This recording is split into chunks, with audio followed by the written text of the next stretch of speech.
As the ANC continues to lose all the support of their traditional black voter base, they have now resorted to throwing insults at black South Africans who have stopped supporting them, precisely because they are actually caring about their own families, their communities, and the general well-being of this country and other black South Africans.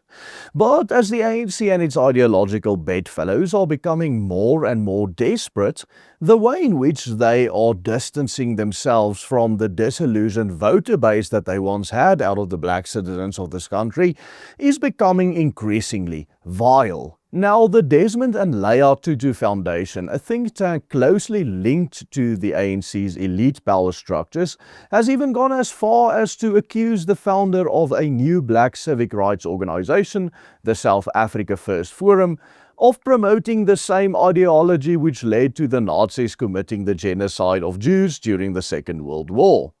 And on top of all of this, the leadership of COSATU has also proceeded to condemn this organization for wanting to balkanize South Africa by breaking up the country into ethnic enclaves. Stay tuned, because in today's video we are going to outline how this accusation is but one of the fruits of an astonishing political realignment that has the potential to radically reshape the future of this country completely, as black people are moving away from the ANC's old ideology and moving towards something completely different.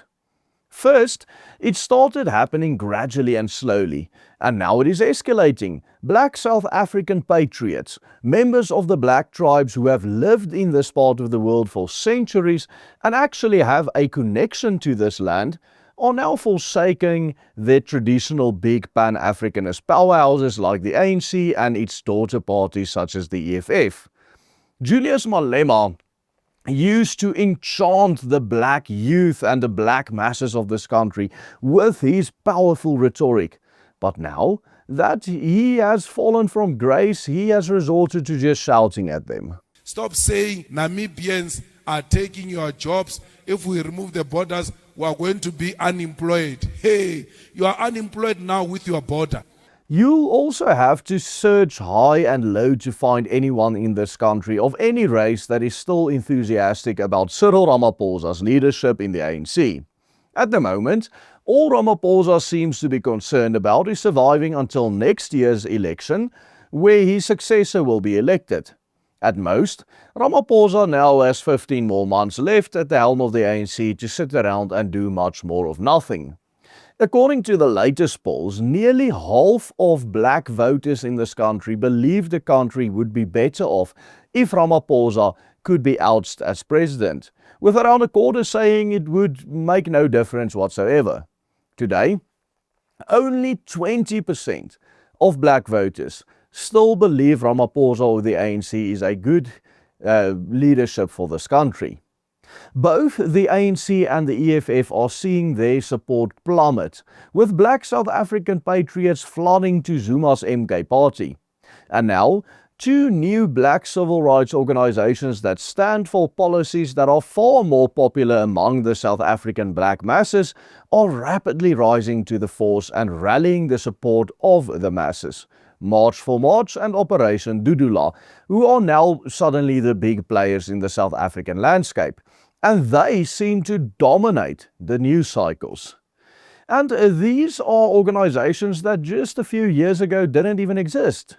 And of course, the reason they have been able to grow at such a rapid pace and make such tremendous strides is precisely that they are actually advocating for the policies that South African patriots agree with, even if this doesn't please the political Marxist elites. The elites that have now for decades enriched themselves while making empty promises to the massive poor, black and destitute masses out there.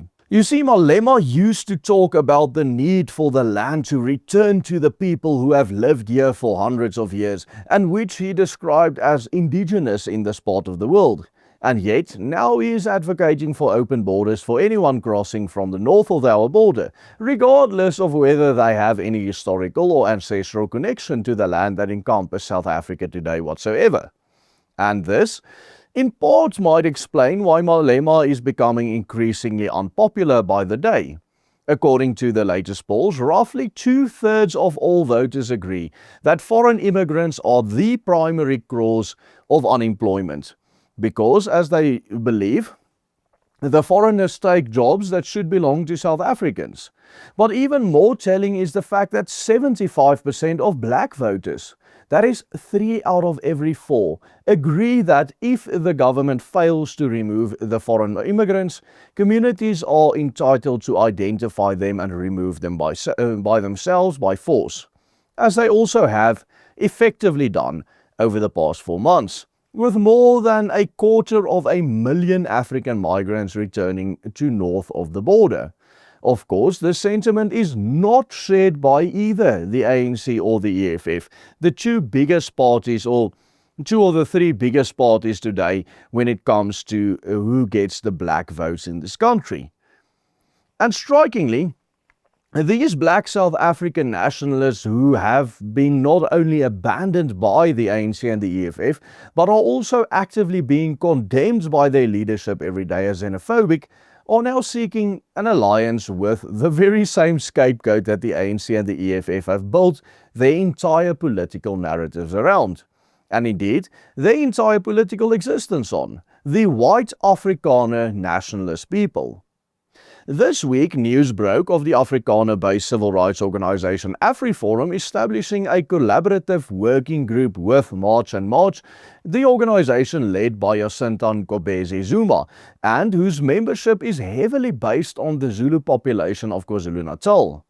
The two organizations reportedly agreed to establish a collaborative working group focused on grassroots community organization, socioeconomic capacity building, mother tongue and accessible education, community safety, the rule of law, crime and illegal immigration. They will explore joint legal action on matters of mutual interest, while AfriForum will share experience in advocacy, fundraising and institution building with March and March's new South Africa First Forum. The South Africa First Forum is a new non-profit legal advocacy organization established by March and March's Jacinta Nkobezi Zuma, who has described the organization's aims as wanting to become a kind of AfriForum for black South Africans.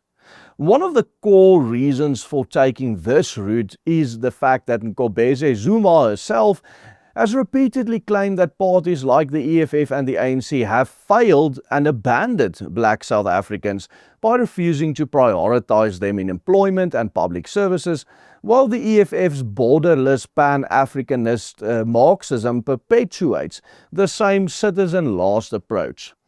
As part of her criticism, she even recently made the statement that the inherently pan-Africanist ideology of Ubuntu is, and I quote, suspended until further notice. This provoked the ire of the leading pan-Africanist think tanks like the Desmond and Leah Tutu Foundation, a think tank with strong connections to the ANC's top elite leadership, even accusing her of promoting Nazi ideology. In a recent press statement, the foundation noted that Nkobezi Zuma's statement should raise alarm because it is reminiscent of Nazi ideology. It stated that, and I quote, "The denial of certain groups of people's humanity is a well-worn strategy of xenophobes, nationalists and supremacists.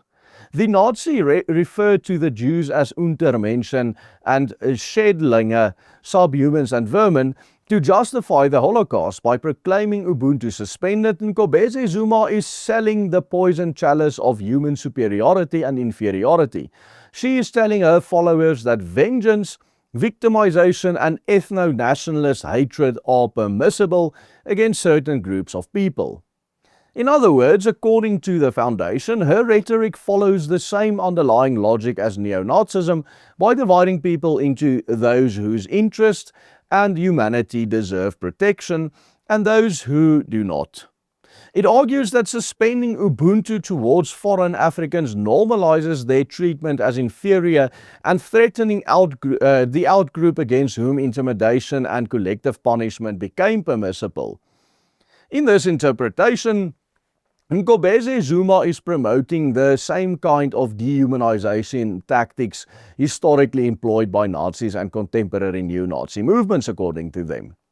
Yesterday, the former General Secretary of COSATU, the Confederation of South African Trade Unions, who had been in government in South Africa alongside the ANC, and the current General Secretary of the South African Federation of Trade Unions, Zwelinzima Vavi, also expressed his resentment of Nkobese Zuma by accusing her of wanting to balkanize South Africa simply because she called on her own Zulu people to follow in the footsteps of the Afrikaners and build their own Zulu language university.